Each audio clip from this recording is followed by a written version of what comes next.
Walau berbeda suku bahasa, kita tetap bersama, berbagi informasi lewat asosiasi.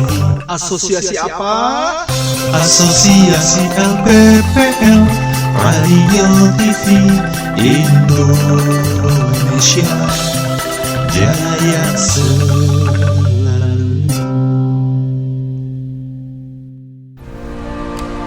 Dari bumi Serasan Sekundang, Kabupaten Muara Enim, Sumatera Selatan, inilah Suara Nusantara. Suara Nusantara, produksi LPPL Radio Suara Muara Enim, Sumatera Selatan.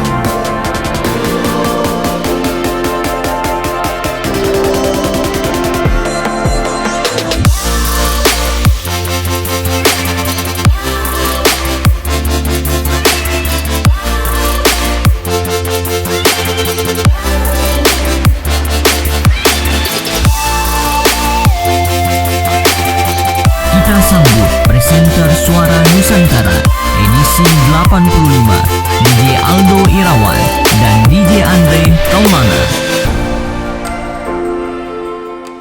Assalamualaikum warahmatullahi wabarakatuh. Asosiasi Radio Televisi Indonesia dengan bangga mempersembahkan Suara Nusantara, menyajikan kabar aktual dan menarik, berimbang serta sumber yang terpercaya.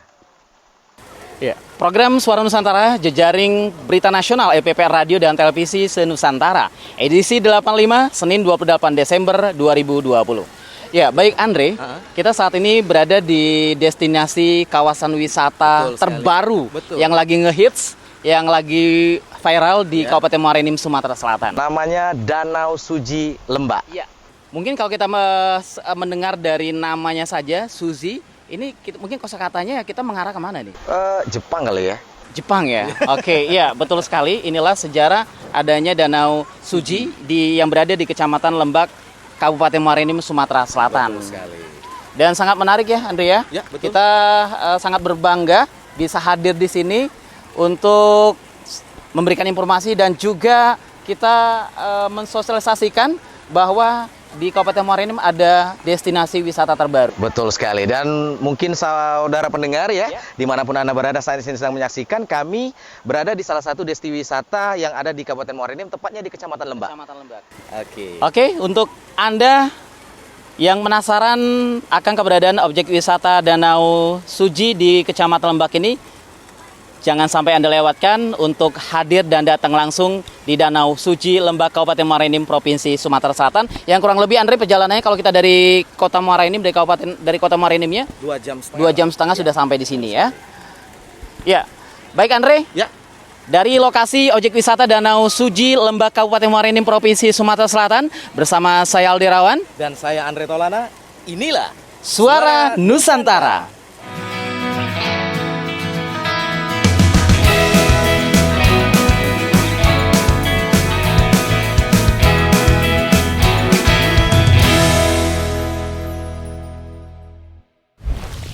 Raih predikat Kabupaten sangat inovatif di Indonesia, Bupati Muara Enim terima IGA Awards 2020. Laporan selengkapnya bersama DJ Andre Taulana dari LPPL Suara Muara Enim Radio, Kabupaten Muara Enim, Sumatera Selatan.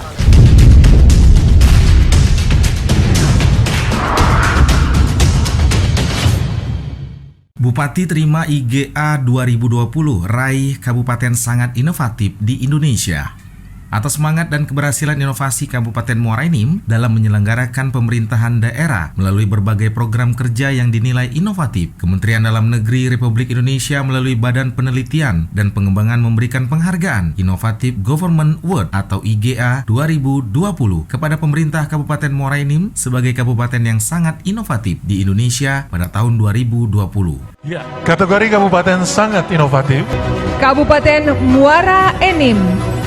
Penghargaan diserahkan langsung oleh Menteri Dalam Negeri yang diwakili oleh Kepala Pusat Penelitian dan Pengembangan Inovasi Daerah, Dr. Andes Mateos Tan MM, kepada Bupati Muara Enim, Haji Juarsa Sarjana Hukum, di Hotel Sultan, Jakarta. Bupati Muara Enim didampingi oleh Kepala Balitbang Kabupaten Muara Enim, M. Tarmizi Ismail, mengucapkan rasa syukurnya atas penghargaan yang diraih dan berharap dapat lebih memotivasi dirinya maupun seluruh organisasi perangkat daerah yang berada di pemerintahan Kabupaten Muara Enim untuk terus melakukan inovasi daerah, khususnya meningkatkan pelayanan publik dan tata kelola pemerintahan. Menurut Bupati, inovasi daerah merupakan bagian terpenting dalam reformasi birokrasi yang berperan dalam mendukung terwujudnya daya saing daerah demi meningkatkan pertumbuhan ekonomi dan kesejahteraan rakyat. Oleh karenanya, dirinya memacu setiap OPD untuk terus meningkatkan riset dan inovasi di bidangnya masing-masing. Andre Tolana, Suara Muara Enim Radio untuk Suara Nusantara. Sahabat pendengar Suara Nusantara dimanapun Anda berada, resmikan kantor kas PJ Sekda minta PJP. Optimalkan layanan UMKM. Laporan reporter Aska Perdana dari LPPL Citra Lestari. Penjabat Sekda Kabupaten Sukabumi, Zainul S., menghadiri kegiatan peresmian kantor kas Bank BJB Pemkab Sukabumi, bertempat di kantor Setda Kabupaten Sukabumi Palabuhan Ratu, Kamis 17 Desember 2020. Kegiatan peresmian kantor kas Bank BJB Pemkab Sukabumi digelar dengan menerapkan protokol kesehatan secara ketat, serta ditandai dengan pengguntingan pita oleh penjabat Sekda Kabupaten Sukabumi Zainul S., didampingi CEO Regional 1 Bank BJB, Yogi Yatno, dan Kepala Cabang Bank BJB Palabuhan Ratu, Yogi Swara, dan para kepala perangkat daerah. PJ Sekda Zainul S. menyampaikan apresiasi yang setinggi-tingginya serta menyambut baik atas dibukanya kantor kas Pemkab Sukabumi. Dirinya berharap dengan dibukanya kantor kas ini akan lebih memudahkan para pegawai dan rekanan pemerintah daerah dalam melakukan transaksi melalui layanan perbankan, baik untuk keperluan pribadi maupun keperluan usaha dan pemerintah. Lebih lanjut, PJ Sekda menyebutkan, melalui kehadiran kantor kas Pemkab Sukabumi ini dapat menjadikan Bank BJB lebih dekat dengan masyarakat, khususnya para pegawai, sehingga menjadi bank pilihan seluruh nasabah dan stakeholder untuk bertransaksi melalui bank. Yogi Yatno dan seluruh jajaran Bank BJB mengucapkan terima kasih kepada pemerintah Kabupaten Sukabumi yang telah memberikan kepercayaan dan mendorong Bank BJB untuk memberikan pelayanan yang lebih prima. Yang kita harapkan sebetulnya sejak lama, artinya pendekatan pelayanan. Banyak hal yang bisa ambil manfaat dari dibukanya kantor kas ini. Dan tadi saya sampaikan kemudahan, kedekatan pelayanan, dan keamanan pastinya seperti itu. Dan ini hal yang menjadi katakanlah pemicu untuk lebih baik lagi ke depannya BJB ini. Dan kita menyambut baik dan kita merasa berterima kasih kepada pihak BJB yang telah memberi kepercayaan kepada pemerintah Sukabumi untuk membuka kas di lingkup Pemkab Sukabumi. Bahwa pembukaan kantor kas Pemkab Sukabumi adalah bukti nyata bahwa kita dalam rangka peningkatan pelayanan terhadap pemerintah daerah Kabupaten Sukabumi. Dan kita juga terus berkomitmen selalu memberikan kemudahan kepada para nasabah kita, dan apalagi pemerintah Kabupaten Sukabumi merupakan nasabah prioritas kami, dan bagi pemegang saham tentu kami punya kewajiban untuk selalu meningkatkan pelayanan. Dan kami juga memberikan terima kasih kepada Pak Bupati dan jajaran seluruh pemerintah Kabupaten Sukabumi yang terus memberikan kepercayaan kepada kami dan terus mendorong BJB untuk selalu berinovasi dan terus memberikan pelayanan yang prima. Demikian informasi disampaikan Dinas Komunikasi Informatika dan Persandian Kabupaten Sukabumi dari Sekretariat Daerah Kabupaten Sukabumi Palabuhan Ratu, Kami TV melaporkan.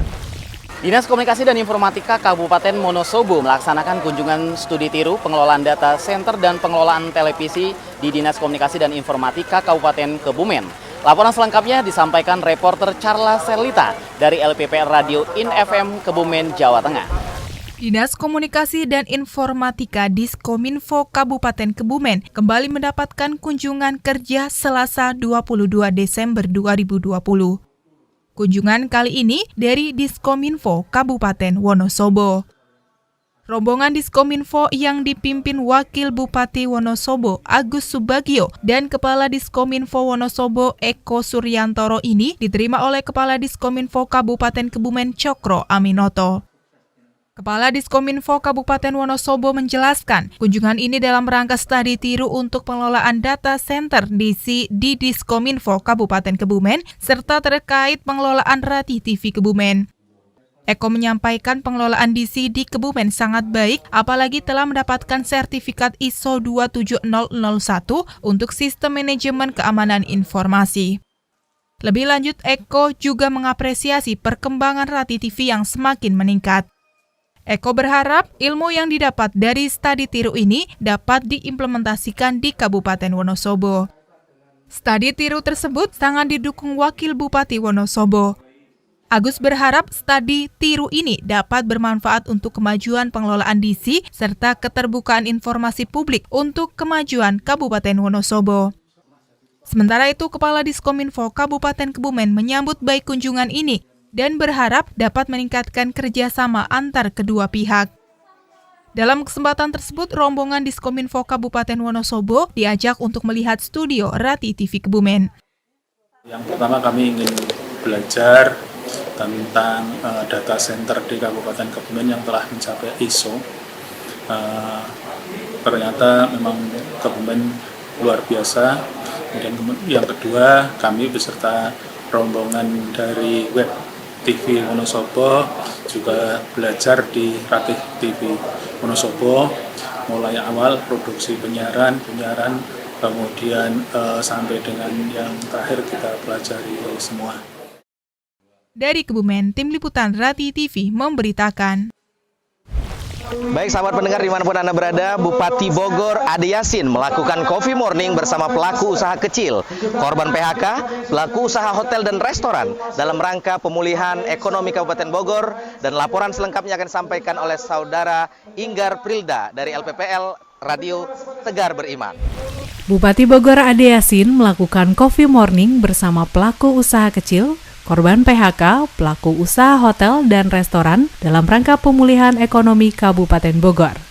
Acara Coffee Morning membahas satu persatu permasalahan saat pandemi COVID-19 yang menimpa pelaku dunia usaha yang ada di Kabupaten Bogor. Kegiatan tersebut bertempat di ruang rapat Bapeda Litbang Kabupaten Bogor. Ditemui selesai acara, Bupati Bogor Ade Yasin mengatakan program pemulihan ekonomi di masa pandemi COVID-19 melalui pemberian bantuan sosial tunai kepada pelaku mikro atau pelaku usaha kecil dan korban pemutusan hubungan kerja yang terdampak pandemi COVID-19.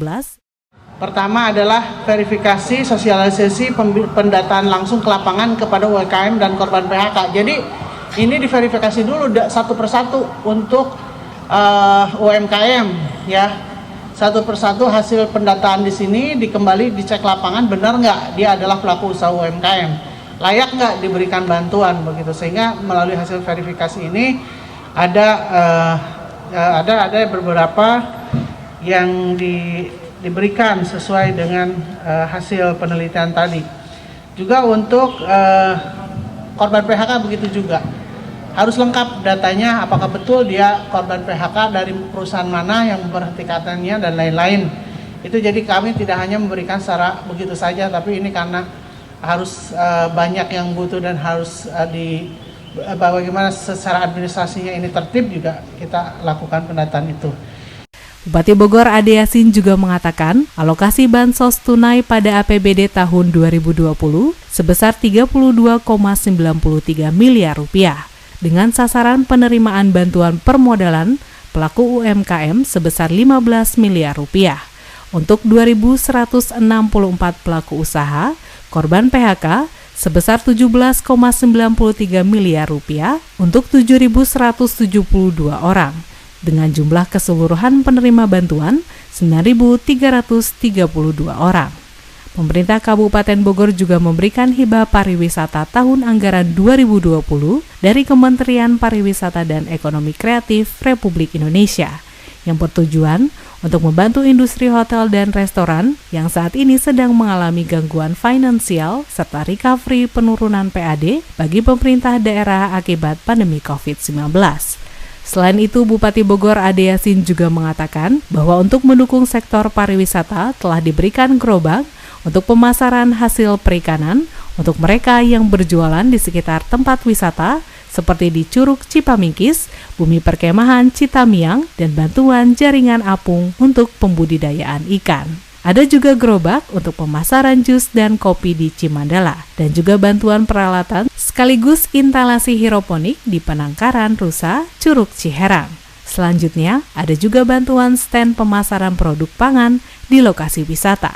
Garpilda Irfan Pratama, Rizky Agustian di Radio Tegar Beriman 95,3 FM melaporkan untuk Suara Nusantara. Haji Marwan Hamami warnai hari ibu dengan peran kerja dan karya nyata. Berikut laporan reporter Nurmala Sela dari LPPL RCL Kami TV Sukabumi. Bupati Sukabumi Haji Marwan Hamami hadiri peringatan ke-92 Hari Ibu tingkat Kabupaten Sukabumi tahun 2020. Kegiatan yang dilaksanakan di Pendopo Sukabumi ini dirangkaikan dengan peringatan lainnya Selasa 22 Desember 2020. Di antaranya peringatan Hari Ulang Tahun Dharma Wanita Persatuan ke-21, Hari Kesetiakawanan Sosial Nasional, Hari Aksara Internasional, Hari Disabilitas, Hari Nusantara, dan Hari Hak Asasi Manusia. Kegiatan di tengah pandemi COVID-19 ini menerapkan protokol kesehatan. Selain itu, sejumlah tamu undangan menyaksikan kegiatannya secara virtual. Haji Marwan Hamami mengatakan, semua perempuan harus bisa berkontribusi dalam membentuk keluarga sejahtera, termasuk membangun Kabupaten Sukabumi ke arah yang lebih baik. Di era 4.0 ini, Haji Marwan berharap peran wanita melalui perekonomian berbasis kreatif, sehingga bisa memanfaatkan perkembangan digital sebagai kekuatan baru yang mendongkrak pertumbuhan ekonomi. Ketua Gabungan Organisasi Wanita GOW Kabupaten Sukabumi, Hajah Yani Jatnika Marwan mengatakan, peringatan Hari Ibu merupakan cara mengenang jasa perempuan secara menyeluruh, baik sebagai ibu dan istri maupun warga negara. Menurutnya, semangat juang para ibu harus diwariskan untuk mewujudkan masyarakat yang adil dan makmur. Ketua Panitia Rina Warnasari Zainul mengatakan, peringatan Hari Ibu saat ini dilaksanakan secara berbeda sebab Indonesia sedang dilanda pandemi COVID-19. Dirinya menerangkan, peringatan hari besar ini telah dilaksanakan sejumlah kegiatan. Hal itu mulai dari rapid test gratis di 4 kecamatan hingga bantuan sosial. Dalam kesempatan tersebut, dilakukan pemotongan tumpeng oleh Ketua Gabungan Organisasi Wanita GOW Kabupaten Sukabumi, Hajah Yani Jatnika Marwan, yang diserahkan kepada Bupati Sukabumi dibalas oleh Haji Marwan dengan menyerahkan buket bunga kepada Ketua GOW Kabupaten Sukabumi. Selain itu, Haji Marwan menyerahkan santunan pendidikan dan sembako kepada putra-putri Dharma Wanita Persatuan DWP Kabupaten Sukabumi, serta penyerahan hadiah door prize. Demikian disampaikan Dinas Komunikasi Informatika dan Persandian Kabupaten Sukabumi. Dari Pendopo, Sukabumi, Jawa Barat, Kami TV melaporkan.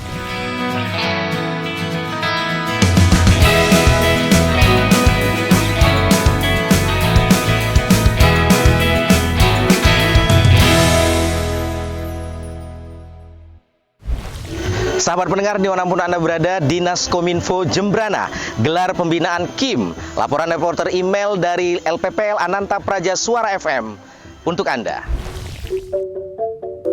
Dinas Kominfo Jembrana gelar pembinaan KIM. Dinas Komunikasi dan Informatika Kabupaten Jembrana menyelenggarakan kegiatan pembinaan kelompok informasi masyarakat atau KIM di Kelurahan Baler Balai Agung Kecamatan Negara pada Selasa 22 Desember 2020. Acara yang berlangsung di tempat budidaya lele dengan sistem bioplak ini dibuka Kepala Bidang Pengelolaan Informasi dan Komunikasi Iwayan Agus Aryawan Eskom, mewakili Kepala Dinas Komunikasi dan Informatika Kabupaten Jembrana dengan menerapkan protokol kesehatan. Kelompok Informasi Masyarakat atau KIM adalah suatu lembaga layanan publik yang dibentuk dan dikelola dari, oleh, dan untuk masyarakat yang secara khusus berorientasi pada pelayanan informasi dan pemberdayaan masyarakat sesuai dengan kebutuhannya. Hadir dalam acara tersebut sejumlah perwakilan KIM yang ada di Jembrana serta Sekretaris Lurah Baler Balai Agung Iwayan Suwarno SPD.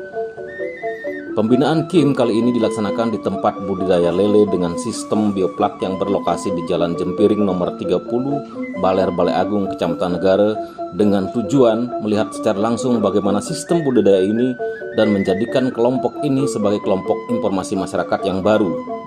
Menurut Ketua Kelompok Gusti Ketut Reke, awal mula terbentuknya kelompok yang beranggotakan 10 orang ini adalah ingin memberdayakan anggota dan masyarakat sekitarnya melalui budidaya lele yang merupakan bantuan dari Kementerian Kelautan dan Perikanan, dan berharap kedepannya dapat memberikan nilai tambah bagi anggota dan masyarakat sekitarnya. Bagaimana awalnya bisa? Nah, ini awalnya ini mungkin dari teman-teman juga ini kan sistem kelompok Pak. Nah udah begitu disuruh pertama kali urung KTP sebentar. Nah sudah begitu nanti kita kumpul, kita mengajukan ke perikanan. Nah sudah sampai di perikanan itu nanti mengiyakan itu dari perikanan. Nah sepengetahuan yang begitu. Sekretaris Lurah Baler Balai Agung Iwayan Suwarno SPD mengharapkan dengan adanya kelompok ini dapat meningkatkan pendapatan masyarakat, utamanya para anggota kelompok, sehingga memotivasi tumbuhnya kelompok-kelompok masyarakat di wilayahnya. Terkait dengan keberadaan kelompok usaha ini Pak, harapan Bapak selaku petugas di wilayah ini terhadap tumbuhnya lagi kelompok-kelompok baru seperti apa? Untuk harapan kami ke depan, budidaya hidroponik ini supaya lebih meningkatkan kesejahteraan daripada keluarga yang tadinya di bawah ekonomi agak ke bawah gitu Pak ya. Harapan kami supaya kedepannya lebih bagus lah gitu, artinya lebih maju lah gitu Pak.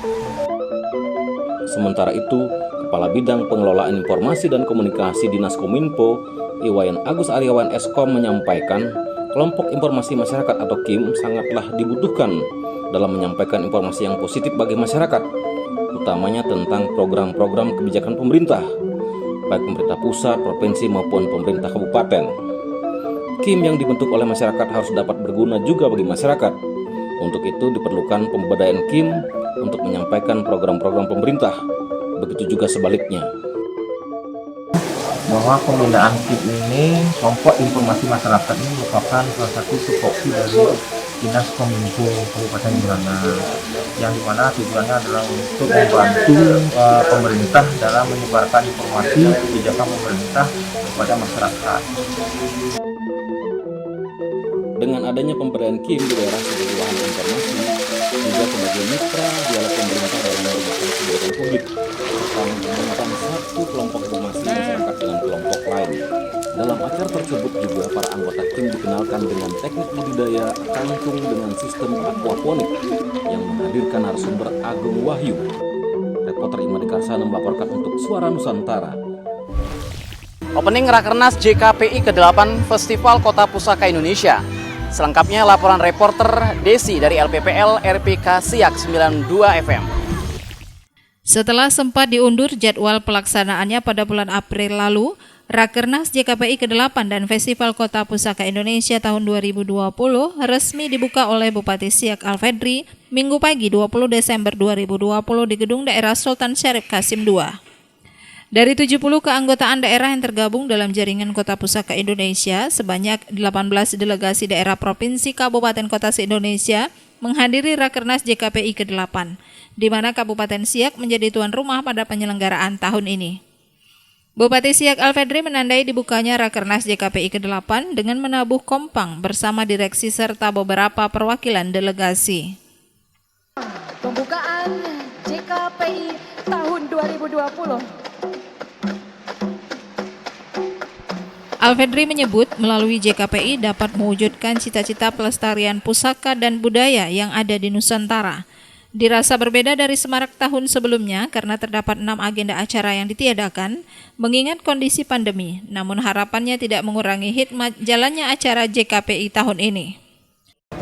Beberapa di antara tujuan utama dimaksud adalah pengembangan kerjasama di antara kota-kota yang mempunyai pusaka alam dan pusaka budaya yang penting, dan mengembangkan bentuk-bentuk kerjasama untuk melestarikan pusaka bersama para pemangku kepentingan. Selain itu, organisasi JKPI juga diharapkan berperan mendorong peran aktif masyarakat dalam pelestarian pusaka dan pengembangannya yang positif dalam kehidupan bermasyarakat, menginventarisasi kekayaan warisan pusaka dari berbagai daerah anggota JKPI, mengembangkan pemahaman keragaman alam dan budaya untuk memperkuat identitas negara Kesatuan Republik Indonesia, serta menjadi wadah promosi pusaka daerah-daerah anggota JKPI. Sultan Syarif Qasim bergelar pahlawan, Sultan Alim dan bijaksana. Mari perkuat persatuan dan kebersamaan untuk JKPI semakin maju dan jaya. Sementara itu, Direktur Eksekutif JKPI Nanang Asfarina menjelaskan bahwa 70 anggota JKPI tidak dapat hadir keseluruhannya mengingat masih dilanda bencana pandemi COVID-19, sehingga tidak memungkinkan mereka untuk dapat hadir. Lebih lanjut, dirinya menambahkan jaringan Kota Pusaka Indonesia telah berjalan 1 dekade dan diberikan penghargaan serta tempat oleh Kementerian Pendidikan dan Kebudayaan sebagai lembaga yang konsisten dan fokus pada pelestarian budaya. Kabupaten Siak bersama beberapa daerah yang tergabung mendapatkan pengakuan dunia melalui UNESCO, di antaranya World Heritage Sawah Lunto, Kota Musik Ambon, dan Silat serta Pantun dari Melayu Riau menjadi warisan budaya tak benda, Intangible Cultural Heritage. Legitimasi dari UNESCO ini diharapkan tidak hanya pada pencapaian saja, namun yang paling utama sekali adalah usaha mempertahankannya. Tapi dengan keadaan COVID-19 yang saat ini menjadi bencana bagi kita semua, akhirnya datang 18 kota dan itu pun dengan bersusah payah, karena bagaimanapun juga banyak halangan yang terjadi, karena pada rencana yang akan kita selenggarakan Rakernas ke-8 di Siak ini awalnya di bulan April. Karena COVID terjadi perubahan jadwal dan tentunya ini merubah semua rencana yang sudah ditetapkan. Banyak hal, anggaran yang dipangkas, dan juga karena beberapa anggota kita juga kena musibah, karena masuk dalam wartawan dan juga ada beberapa yang tertimpa musibah. Untuk itu mari bersama kita doakan bagi rekan-rekan kita yang sedang menghadapi COVID-19 ini, sehingga diberi kesehatan seperti sedia kala.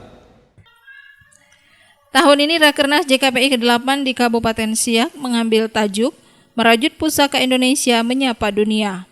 Pada acara ini juga diserahkan plakat sebagai tanda launching Mars JKPI oleh Bupati Siak Alfedri kepada komposer Esaf Mailoy. Dari LPPL Radio Pemerintah Kabupaten Siak Provinsi Riau, reporter Desi Ekawati, kameramen Eko Triyono mengabarkan untuk Suara Nusantara. Sahabat Nusantara, dimanapun Anda berada, peresmian pojok digital Kota Metro. Laporan reporter Nando dan Valen dari Radio LPPL Radio Metropolis Kota Metro. Wali Kota Metro Ahmad Pairin meresmikan pojok baja digital atau Pocadi Kota Metro di Gedung OR Seda Kota Metro. Acara peresmian ini dilakukan secara online melalui aplikasi Zoom, diikuti oleh Kepala Perpustakaan Republik Indonesia, Kepala Hukum dan Biro Perencanaan Republik Indonesia, Sekda Kota Metro, Kepala Dinas Perpustakaan dan Kearsipan Provinsi Lampung, staf ahli dan para asisten sekretaris Kota Metro, dan lainnya. Pojok baja digital ini didirikan sebagai maksud dan tujuan sebagai wujud implementasi salah satu fungsi perpustakaan, yaitu sebagai pusat informasi dan pendidikan, memperkuat peran perpustakaan umum dalam meningkatkan sumber daya manusia Indonesia, memasyarakatkan literasi dan budaya, gemar membaca sebagai salah satu perpustakaan pelayanan perpustakaan yang disesuaikan dengan kemajuan teknologi informasi dan komunikasi serta kebutuhan masyarakat. Setelah melakukan peresmian secara online, Wali Kota Metro Ahmad Pairin beserta jajaran menuju ke lokasi pojok baca digital atau Pocadi yang berlokasi di halaman Masjid Taqwa Kota Metro untuk melakukan peresmian secara langsung atau secara simbolis dengan cara pemotongan pita. Dari Kota Metro, tim liputan LPPL Radio Metropolis Kota Metro memberitakan. Wakil Bupati Rawas pimpin rapat rutin Forum Kerukunan Umat Beragama Kabupaten Musirawas. Laporan reporter Cici dari LPPL RDS Musirawas. Wakil Bupati Musirawas pimpin rapat rutin FKUB Kabupaten Musirawas. Wakil Bupati Musirawas Hajah Suwarti memimpin rapat rutin FKUB atau Forum Kerukunan Umat Beragama Kabupaten Musirawas di ruang rapat Badan Kesbangpol Kabupaten Musirawas pada Rabu 23 Desember 2020 seperti yang dilaporkan Diskominfo Musirawas. Rapat ini membahas agenda perayaan Natal dan Tahun Baru serta rencana deklarasi Desa Cinta Kerukunan yang akan dilaksanakan di Desa Mataram dan Desa Bangun Rejo. Dihadiri oleh Kaban Kesbangpol Musirawas, Amran Muslimin, Kakan Kemenak Musirawas, Haji Hermadi, Kepala FKUB Musirawas, Haji Misbahul Arifin, serta pengurus FKUB Musirawas. Mengawali rapat, Kabang Kesbangpol mengatakan, di masa pandemi COVID-19, FKUB sudah mensosialisasikan kepada masyarakat mengenai 3M, yaitu memakai masker, mencuci tangan, dan menjaga jarak. Amran Muslimin juga menjelaskan untuk perayaan Natal akan berbeda dengan perayaan sebelumnya, yaitu dibagi waktu perayaannya bagi jamaah untuk menghindari kerumunan serta nanti akan berkoordinasi dengan pihak TNI Polri, BPBD, dan Dinas Kesehatan. Di kesempatan yang sama, Ketua FKUB Musirawas, Misbahul Arifin mengatakan, semula deklarasi Desa Cinta Kerukunan yang akan dilaksanakan di Desa Mataram Kecamatan Tugumulyo dan di Desa Bangun Rejo Kecamatan Sukakarya akan dilaksanakan pada tahun 2020 ini, tetapi tertunda karena pandemi COVID-19 dan akan dilaksanakan pada tahun 2021. Sementara itu, Wakil Bupati Musirawas yang juga sebagai Dewan Penasehat FKUB Musirawas dalam arahannya menghimbau agar tokoh agama di Musirawas untuk menghimbau dan mengingatkan kepada para jamaahnya untuk tetap disiplin dalam menerapkan protokol kesehatan COVID-19 dengan ketat. Ia berharap dalam pelaksanaan ibadah dapat berjalan dengan lancar dan tidak memunculkan klaster baru.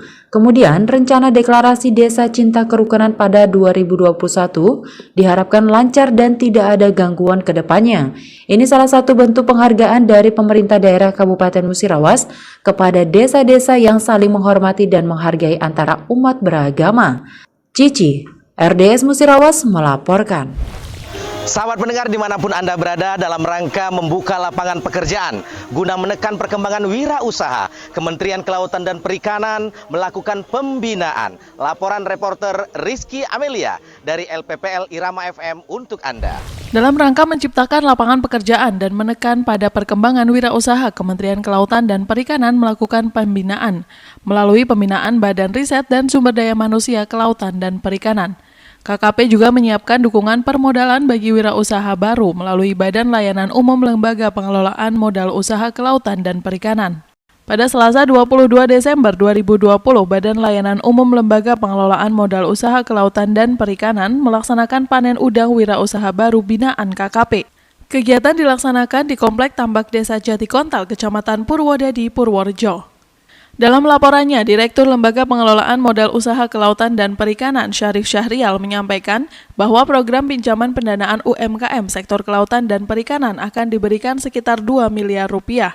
Selain itu, di kunjungan ini kami izin laporkan kepada Pak Bupati juga, kami menyalurkan pinjaman dana bergulir kepada pelaku usaha kelautan perikanan Kabupaten Purworejo sebanyak 2,47 miliar Bapak yang diserahkan hari ini. Antam November selaku Sekjen KKP juga berharap melalui program ini lulusan perikanan bisa berkomitmen menciptakan wirausaha baru. Prioritas dari pemerintah sekaligus tetap mempertahankan usaha untuk menggerakkan ekonomi nasional. KKP tentunya bukan hanya mau mencetak calon karyawan, namun berkomitmen juga untuk menciptakan wirausaha baru. Bupati Purworejo Haji Agus Bastian SEMM menyampaikan bahwa budidaya udang faname sangat cocok diterapkan di pesisir selatan Purworejo. Budidaya udang faname ini ternyata cocok di Kabupaten Purworejo sehingga saat ini masih berjalan dan berkembang dengan baik dan tercatat hampir sebanyak 632 orang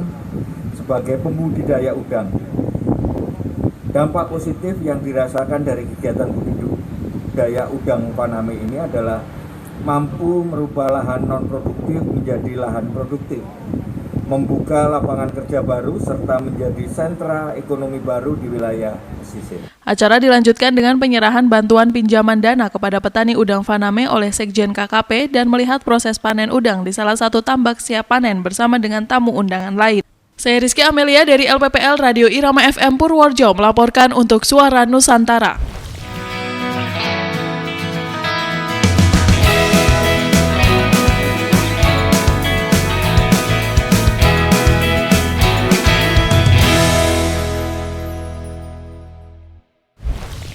Rapat Koordinasi Satuan Tugas Penanganan COVID-19 Provinsi Jambi tahun 2020. Laporan reporter Regina Masli dari Diskominfo Kabupaten Batanghari. Rabu pagi 23 Desember 2020 bertempat di Rumah Dinas Gubernur Jambi sehubungan dengan kegiatan Satuan Tugas Penanganan COVID-19 Provinsi Jambi tahun 2020 dalam hal pencegahan penyebaran mata rantai COVID-19 wilayah Provinsi Jambi. Penanganan coronavirus di COVID-19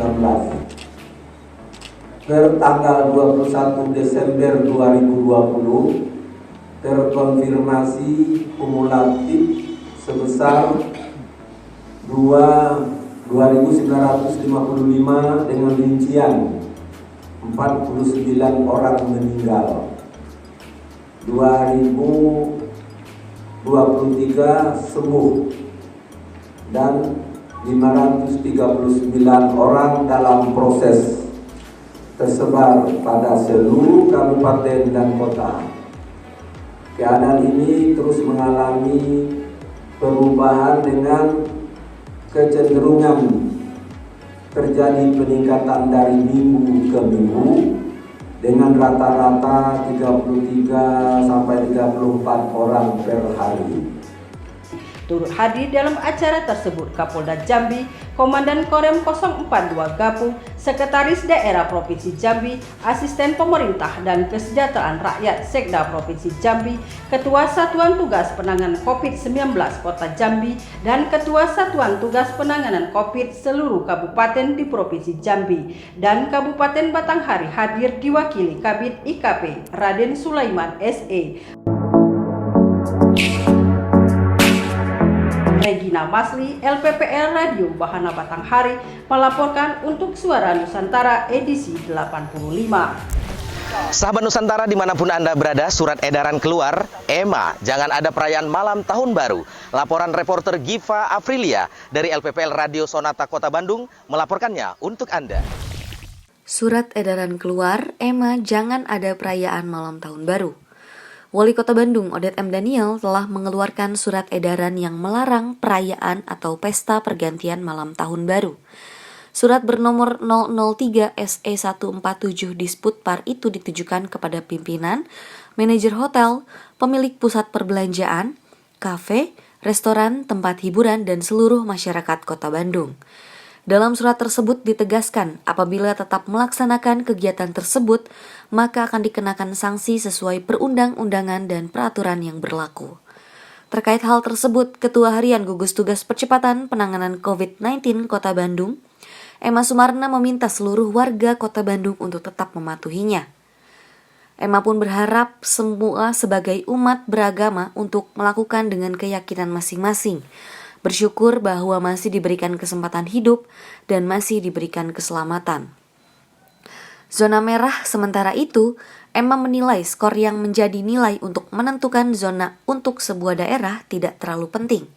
Baginya label zona lebih penting bagi sebuah daerah termasuk Kota Bandung, yang menurutnya saat ini Kota Bandung relatif cukup lama berada pada zona merah karena tambahan kasus positif 19 yang terus bergerak per 13 Desember 2020 di Kota Bandung mencapai 967 kasus positif aktif. Menurut Emma Sumarna, karena hal tersebut Kota Bandung terus di zona merah. Selain angka kasusnya, angka kematian terus bertambah. Rumah sakit pun seharusnya maksimum, idealnya di angka 60%, tapi malah mencapai 90%. Berikut informasi yang dapat kami sampaikan bersama saya Giva Aprilia dari Radio Sonata Kota Bandung, Jawa Barat. Aplikasi Batang Karir menjembatani warga Batang memperoleh pekerjaan. Laporan reporter Heri Kisyanto dari LPPL Radio Abirawa FM Batang.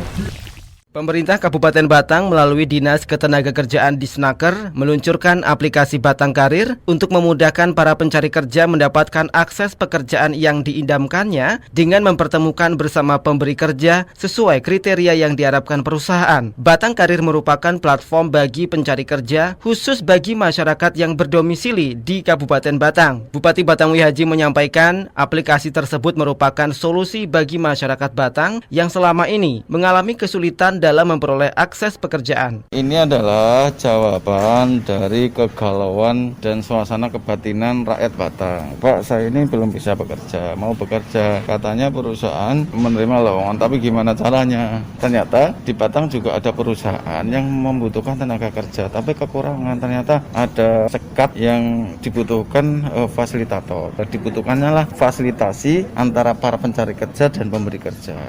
Kepala Disnaker Batang Suprapto mengatakan aplikasi Batang Karir bertujuan untuk mengurangi angka pengangguran sehingga terjadi perluasan kesempatan kerja bagi usia-usia produktif di Kabupaten Batang. Bahwa dalam rangka pengolahan informasi pasar kerja sekaligus persiapan pemerintah daerah Kabupaten Batang menyambut kawasan industri terpadu Batang khususnya di bidang ketenagakerjaan perlu dibangun sistem informasi ketenagakerjaan agar masyarakat Kabupaten Batang mengetahui adanya sistem informasi ketenagakerjaan melalui aplikasi database pencari kerja dalam rangka pengelolaan informasi pasar kerja di Kabupaten Batang. Di era digital saat ini, sebuah pertemuan yang efektif dan efisien sangat diharapkan para pencari kerja milenial. Maka aplikasi ini diharapkan mampu memenuhi keinginan mereka untuk mendapatkan akses pekerjaan secara mudah dan cepat, sekaligus sebagai langkah persiapan untuk menyambut hadirnya kawasan industri terpadu Batang. Eriki Shanto, LPPL Abirawa FM Batang, melaporkan untuk Suara Nusantara. Pemusnahan barang bukti minuman keras atau miras hasil operasi Cipta Kondisi. Laporan reporter Egy Arianti dari LPPL Strada Edas. Kapolres Karawang AKBP Rama Samtama Putra memimpin langsung pelaksanaan pemusnahan miras hasil operasi Cipta Kondisi kewilayahan jelang Natal dan Tahun Baru 2021, Senin 21 Desember 2020 pagi. Acara pemusnahan miras tersebut diawali penandatanganan berita acara pemusnahan serta pemusnahan barang bukti miras dari berbagai jenis. Dari hasil barang bukti yang disita dan dimusnahkan tersebut sesuai dengan berita acara pemusnahan, tercatat sebanyak 21.321 botol minuman keras pabrikan dan 1.500 liter minuman keras oplosan yang masih ada di wadah jerigen. Bupati Karawang, Dr. Haja Selika Nurhadiana, dalam sambutannya mengatakan pemusnahan hasil sitaan minuman keras saat ini merupakan hasil kerja keras jajaran Polres Karawang, sehingga terkumpul minuman-minuman yang dalam aturan tidak boleh dijual belikan apalagi diminum. Salah satu progres pemerintah daerah saat ini adalah bagaimana kita menciptakan kondisi atau situasi kondusif, aman, damai, dan nyaman bagi masyarakat Kabupaten Karawang. Karena kita sadari bahwa hal itu merupakan pijakan kita dalam rangka menjalankan seluruh program pembangunan daerah yang sementara dan akan dikerjakan dapat berjalan dengan baik sehingga terarah demi terciptanya masyarakat yang sejahtera, ungkap Bupati. Bupati juga menambahkan kondisi keamanan di Kabupaten Karawang maupun di luar harus menjadi acuan bersama untuk tetap siaga dalam hubungan persahabatan, siaga dalam pergaulan, siaga dalam keluarga, dan siaga dalam masyarakat dan lingkungan di mana kita berada. Sebab keamanan dan kenyamanan merupakan tanggung jawab kita bersama agar keamanan dan kenyamanan dapat dinikmati bersama pula, kata Bupati. Saya Egy Arianti melaporkan untuk LPPL Sturada Pangkal Perjuangan, Karawang. Kabupaten Gorontalo memastikan ketersediaan pasokan kebutuhan pangan menjelang Natal dan Tahun Baru. Berikut laporan reporter Adrian Sadi dari Radio Suara Rakyat Gorontalo.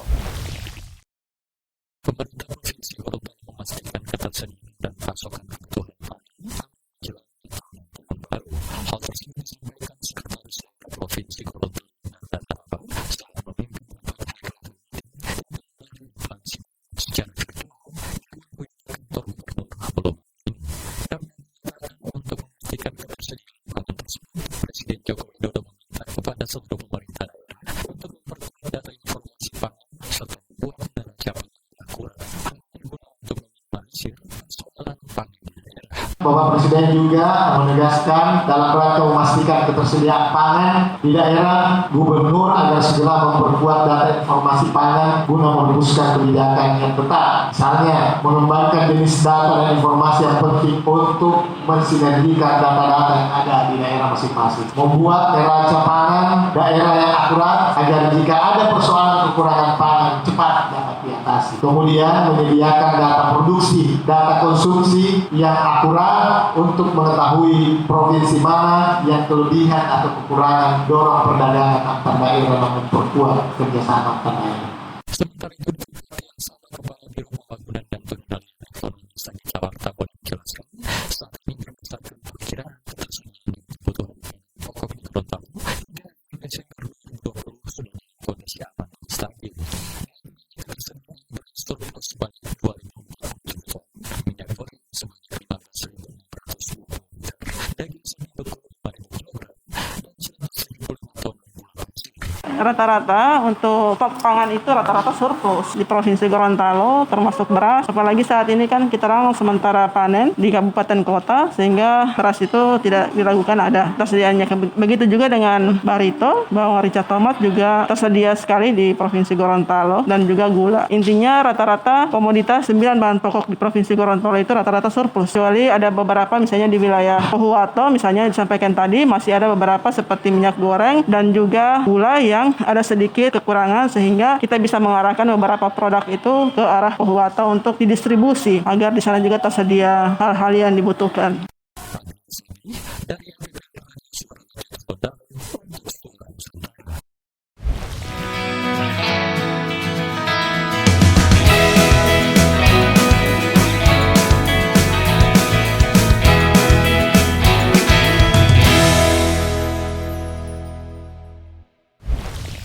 Tim gugus tugas percepatan penanganan COVID-19 Kabupaten Lahat. Laporan selengkapnya disampaikan oleh Ade dari LPPL Radio Seganti Setungguan FM Lahat.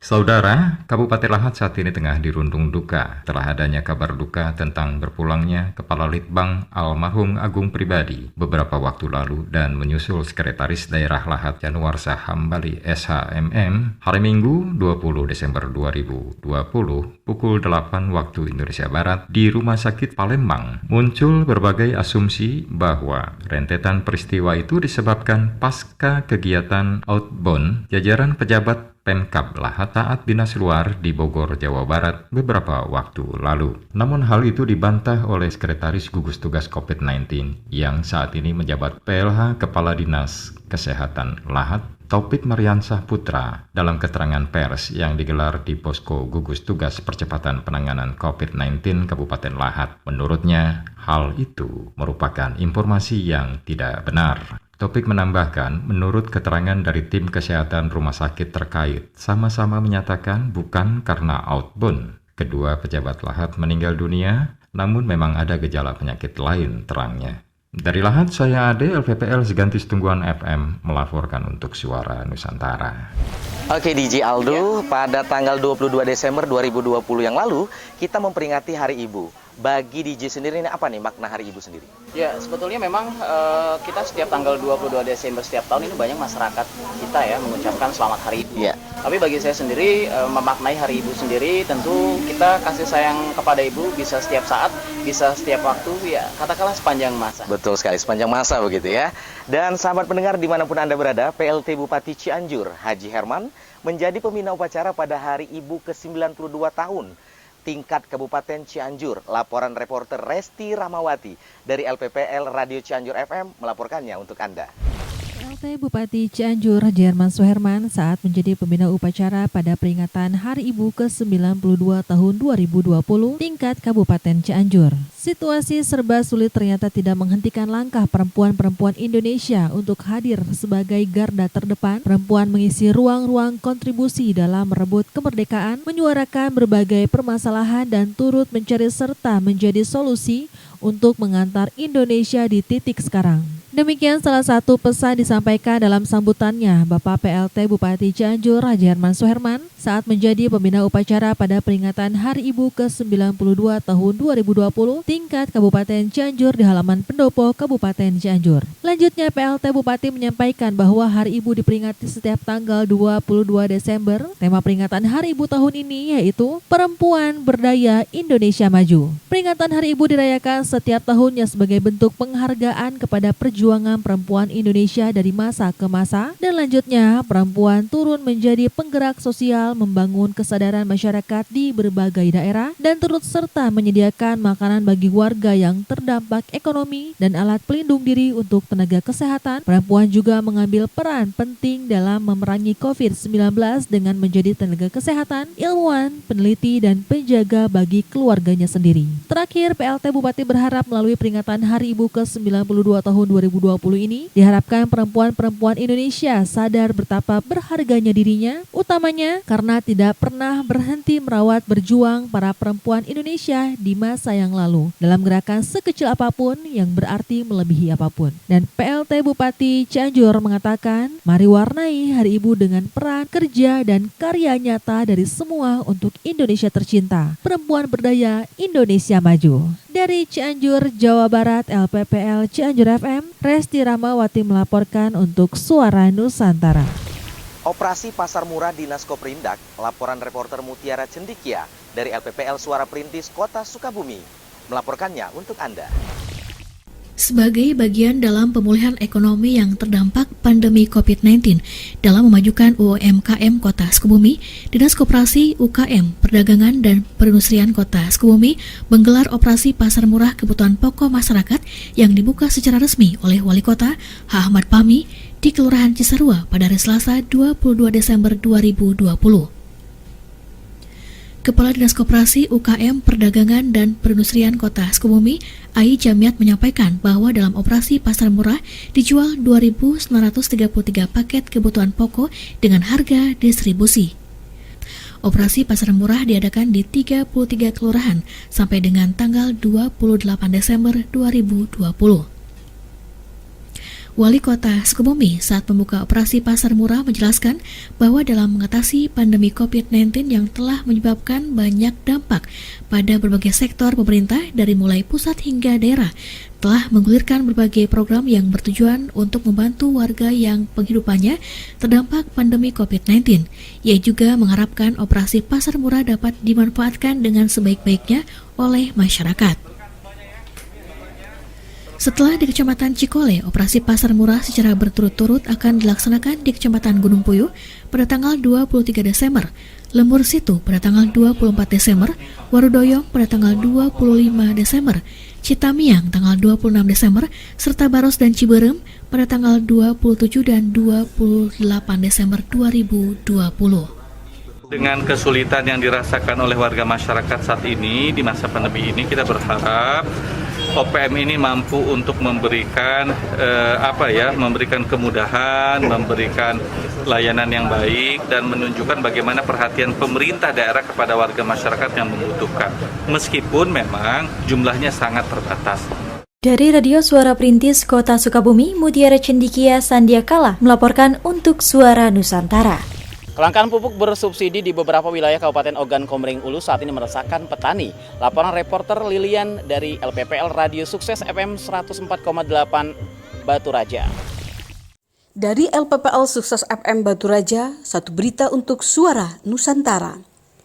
Kelangkaan pupuk bersubsidi di beberapa wilayah di Kabupaten Ogan Komering Ulu saat ini meresahkan petani. Dinas Pertanian Tanaman Pangan dan Hortikultura Ogan Komering Ulu yang juga selaku Komisi Pengawasan Pupuk dan Pestisida atau KP3 angkat bicara.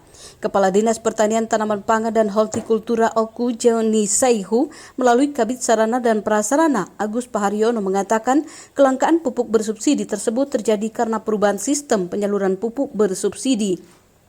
Yang semula penyaluran pupuk memakai sistem manual, namun mulai Januari mendatang penyaluran pupuk bersubsidi akan memakai kartu tani. Oleh karena itu pula stok pupuk bersubsidi di tahun 2020 akan dihabiskan dan tidak mengalami penambahan.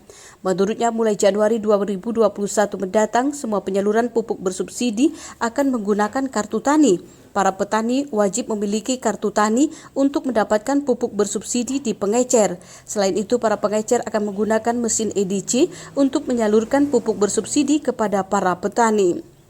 Saat ini seperti masa transisi dari sistem manual ke sistem kartu tani, namun tetap melalui pengecer yang sama dengan sistem yang baru. Para pengecer akan dilengkapi dengan mesin edisi, sedangkan petani akan menggunakan kartu tani. Kedepan di awal tahun 2020, pihak Dinas Pertanian mulai dari nol kembali untuk jumlah stok pupuk berdasarkan IRDKK atau Elektronik Rencana Definitif Kebutuhan Kelompok yang ada. Dengan sistem baru tersebut, pendistribusian pupuk bersubsidi akan lebih tepat sasaran. Demikian dari LPPL Sukses FM Batu Raja, Lilian melaporkan. Polres Oku Timur siagakan anggota sebanyak 62 personil dan 3 pos pelayanan dan pengamanan Natal dan Tahun Baru melalui operasi Lilin. Laporan reporter Yola Arpina dari LPPL BKM FM Martapura, Oku Timur. Demi menjaga rasa masyarakat saat perayaan Hari Raya Natal tahun 2020 maupun Tahun Baru 2021, Mapolres Oku Timur menyiapkan anggota sebanyak 62 personil gabungan Polres dan Polsek, serta 3 pos pengamanan maupun pos pelayanan. Hal ini disampaikan Kabak Ops Polres Oku Timur, Kompol Simanjuntak. Dia menyebutkan untuk menjamin keamanan dan keselamatan masyarakat saat merayakan Hari Raya. Pos tersebut meliputi kegiatan tempat ibadah, mobilitas angkutan dan tempat keramaian, pusat pembelanjaan, pertokoan, tempat wisata yang sering dikunjungi oleh masyarakat. Adapun 3 pos tersebut adalah pos perbatasan Waikanan Lampung dan Martapura, serta pos perbatasan Martapura dan Kota Batu Raja. Satu lagi, pengamanan di wilayah Gumawang Oku Timur selama 15 hari terhitung mulai 21 Desember hingga 4 Januari 2021 mendatang. Kita mendirikan 3 pos, 2 pos pengamanan, 1 pos pelayanan. Salah satunya di perbatasan antara Martapura dengan Batu Raja, kita mendirikan pos pengamanan. Kemudian di perbatasan antara Martapura dengan Waikanan, kita mendirikan pos pelayanan. Salah satu lagi pos pengamanan itu kita berdirikan di Gumawang ataupun di Belitang, karena di sana tempat keramaian, baik itu aktivitas masyarakat yang akan merayakan. Selain itu, Kabak Ops menghimbau kepada masyarakat waspada bila beraktivitas, mengedepankan kesehatan di setiap seluruh kegiatannya ataupun aktivitasnya. Tentunya dapat diperhatikan protokol kesehatan dengan memakai masker, menjaga jarak, mencuci tangan, penting dilakukan sehingga tidak ditemukannya klaster baru penyebaran COVID-19 yang diharapkan Kabupaten Oku Timur tetap aman, tertib, dan kondusif selama operasi berlangsung. Demikian Yola Arvina dari Radio BKM FM Oku Timur melaporkan untuk Suara Nusantara.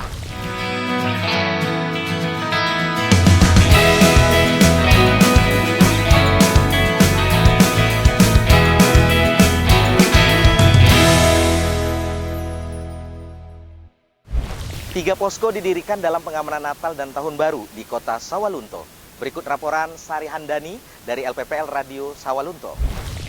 3 posko didirikan Polres Kota Sawalunto dalam pengamanan Natal dan Tahun Baru.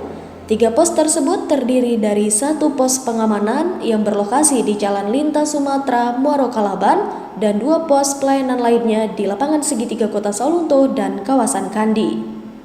Kapolres Kota Sawalunto AKBP Junaidi Nur SIK dalam apel gelar pasukan menyebutkan operasi Lilin Singgalang tahun 2020 tersebut dilakukan selama 15 hari yang dimulai dari hari Senin 21 Desember 2020 hingga 4 Januari 2020 mendatang.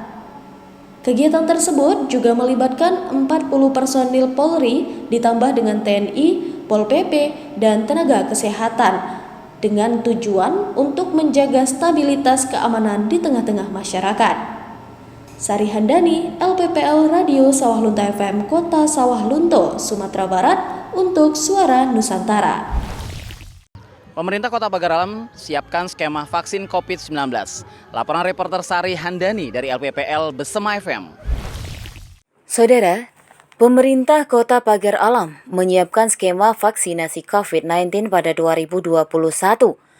Pada tahap awal, vaksin akan diberikan kepada 53.000 orang yang merupakan petugas garda terdepan, yaitu tenaga kesehatan seperti dokter, bidan, dan perawat yang bertugas di puskesmas, rumah sakit, dan fasilitas kesehatan milik pemerintah lainnya.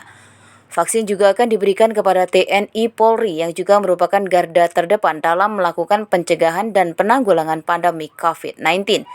Jumlah ini akan ditambah dengan masyarakat miskin yang tercatat dalam Data Terpadu Kesejahteraan Sosial DTKS Kementerian Sosial. Mereka menjadi prioritas karena kesejahteraannya yang rendah. Alpian mengatakan bahwa pejabat publik mesti menjadi contoh untuk menguatkan bahwa vaksin COVID-19 aman, dan dia berharap dengan vaksinasi ini akan terbentuk sebuah kekebalan dalam skala besar, bukan hanya individu. Sementara untuk pemberian vaksin kepada masyarakat umum, Pemkot Pagar Alam masih menunggu keputusan dari pemerintah pusat, dan yang pasti ia menyatakan bahwa vaksin ini gratis sesuai dengan instruksi Presiden Jokowi. Pemberian vaksin sendiri akan dilakukan oleh petugas vaksinator yang berasal dari kalangan tenaga kesehatan, baru kemudian menyasar kalangan TNI Polri dan masyarakat miskin DTKS. Sehingga Alpian memperkirakan vaksinasi akan rampung selama setahun. Dan sebelum vaksinasi dimulai, pihaknya akan menggencarkan sosialisasi bahwa vaksin COVID-19 aman. Jika masih ada yang menolak, pihaknya akan melakukan pendekatan secara persuasif, kata Alpian.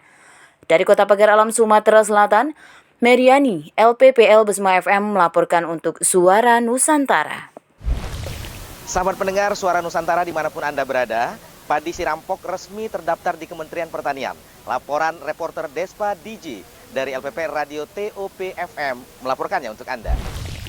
Varietas padi sirampok resmi terdaftar di Kementerian Pertanian tidak hanya dikenal sebagai penghasil bawang merah. Kabupaten Brebes juga berhasil mengembangkan varietas padi yang berasal dari Kecamatan Sirampok. Padi yang tumbuh di daerah pegunungan tersebut menghasilkan beras hitam. Secara resmi telah terdaftar di Pusat Perlindungan Varietas, Tanaman dan Perizinan Pertanian Kementerian Pertanian Indonesia dengan diterbitkannya tanda daftar varietas tanaman pada 6 Mei 2020. Hal tersebut disampaikan Haza Izaprianti SE MH saat ditemui di ruang kerjanya pada Jumat 18 Desember 2020.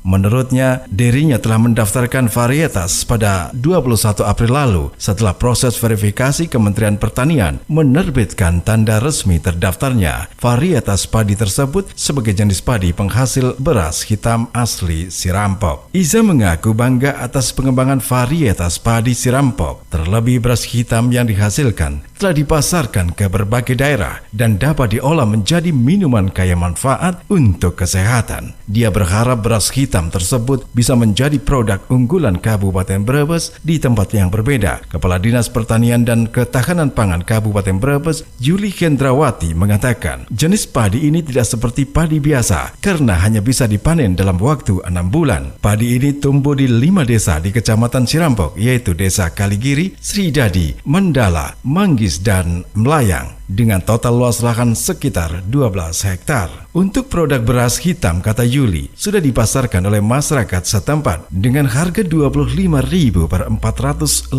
gram. Dari beras hitam itu juga dapat diolah menjadi minuman kesehatan. Menurutnya, beras hitam mengandung antioksidan tinggi. Bila ingin diolah menjadi minuman, bisa dicampur dengan jahe dan serai. Kita namakan jahe saritam. Mengkonsumsi minuman tersebut sangat dianjurkan, apalagi di masa pandemi COVID-19, sehingga dapat memperkuat daya tahan tubuh. Hasil uji laboratorium, lanjut Yulia, beras hitam Sirampok mengandung beberapa kelebihan bila dibandingkan dengan jenis beras lainnya. Di antaranya pertama, kandungannya serat kasar, dietary fiber pada beras hitam terbukti yang paling tinggi dibandingkan dengan kandungan serat kasar pada jenis beras lainnya. Serat kasar sangat berpengaruh dalam pengaturan kadar gula darah, terutama pada penderita diabetes mellitus mellitus. Yang kedua, kandungan antosianin pada beras hitam jauh lebih tinggi dibandingkan dengan beras lainnya. Antosianin ini berguna sebagai antioksidan yang berfungsi melindungi sel-sel tubuh dengan mengikat radikal bebas yang bisa merusak sel tubuh. Antosianin pada beras hitam terdiri dari cyanidin, 3-glukosid atau CY3-glu dan cyanidin. Jenis antosianin ini ditemukan memiliki kemampuan antioksidan kuat yang dapat melawan reaktif oksigen spesies atau ROS, sejenis radikal bebas, dan mengurai kerusakan sel yang terpapar oleh sinar UV atau Kim et al. 2006.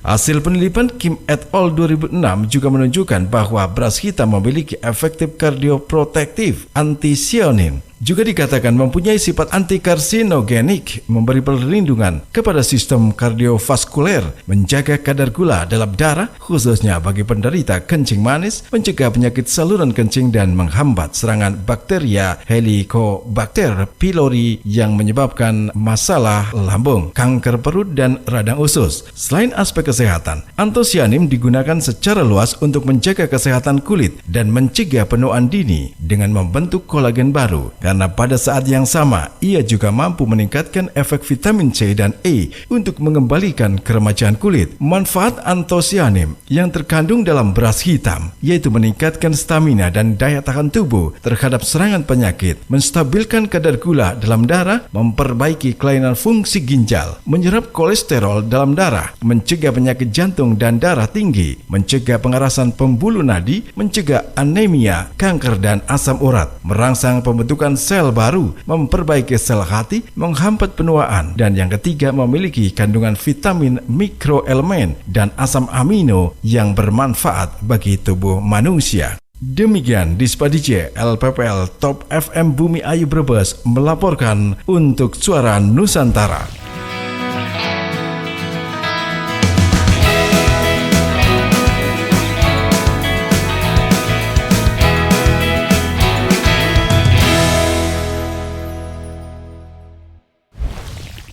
Ya sahabat pendengar dimanapun Anda berada, saat ini kami seperti yang di awal tadi dibilang bahwa sedang berada di kawasan wisata Danau Suji Lembak. Dan tentunya seperti yang kita obrolkan tadi Bang Aldo, di awal tadi ya. Ini punya legenda, punya cerita tersendiri di mana danau ini memang kalau dari namanya saja Suji. Suji, jadi dengan kosakata nama Jepang ya. Oh ya. Nah, dan menurut kabar yang ada bahwa di sini dulu tempatnya kumpul pasukan Jepang pada masa penjajahan. Ya, nah, tapi seperti apa? Kita akan undang, ada narasumber kita, silakan. Ada ya Mas Bob Permana. Oke, mohon maaf nih Mas, kita nganggu waktunya sebentar. Silakan bisa di sini. Ya. Ya.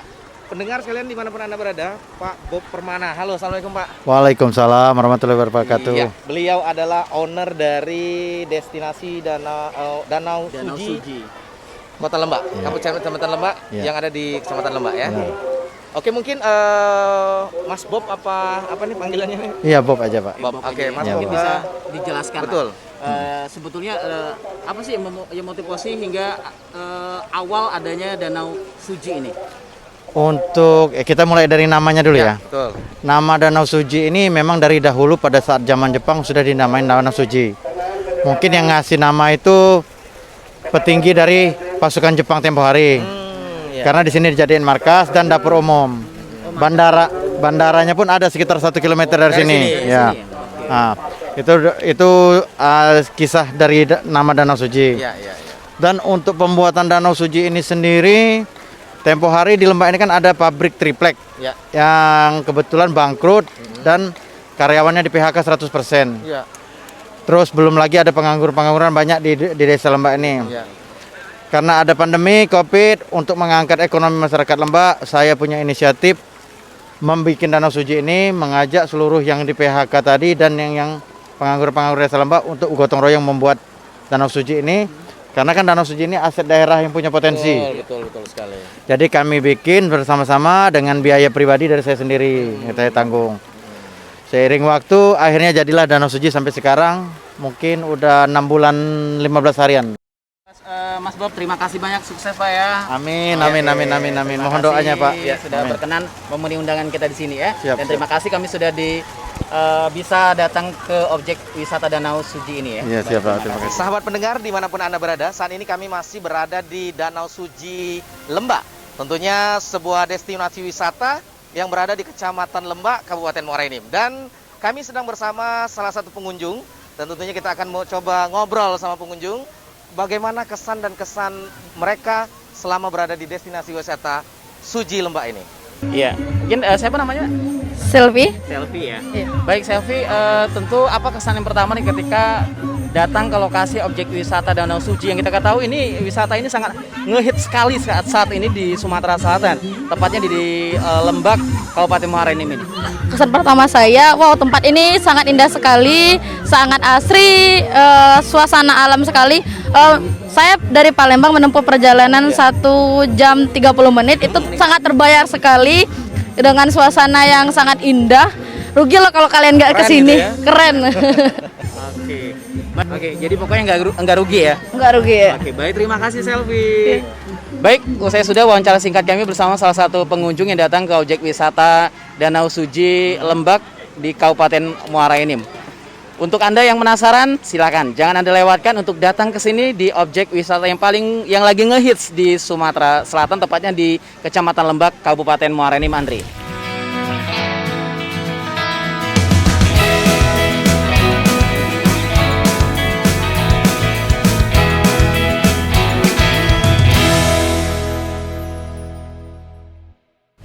Sahabat pendengar dimanapun Anda berada, demikian program Suara Nusantara, jejaring berita nasional EPPR Radio dan Televisi se-Nusantara, edisi ke-85, Senin, 28 Desember 2020. Dari lokasi objek wisata Danau Suji Lembak, Kabupaten Muara Enim, Provinsi Sumatera Selatan, saya Aldi Rawan. Dan saya Andre Tolana.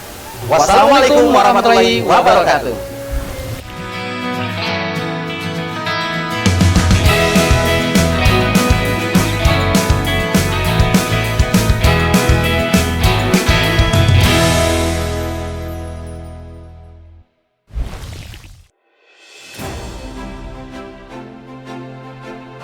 Assalamualaikum warahmatullahi wabarakatuh. Saya Ardian Arifanardi, APMSI, Kepala Dinas Komunikasi dan Informatika Kabupaten Muara Enim, mengucapkan selamat atas telah diproduksinya Berita Suara Nusantara edisi 84 dan 85. Semoga Asosiasi Lembaga Penyiaran Publik Lokal dan Suara Muara Enim Radio selalu menyajikan berita-berita yang teraktual, menarik, berimbang, serta dari sumber yang terpercaya. Sukses selalu untuk Suara Muara Enim Radio dan Asosiasi LPPL se-Nusantara. Satu suara berjuta telinga, serasan bersuara, sekundang kita jaya. Wassalamualaikum warahmatullahi wabarakatuh.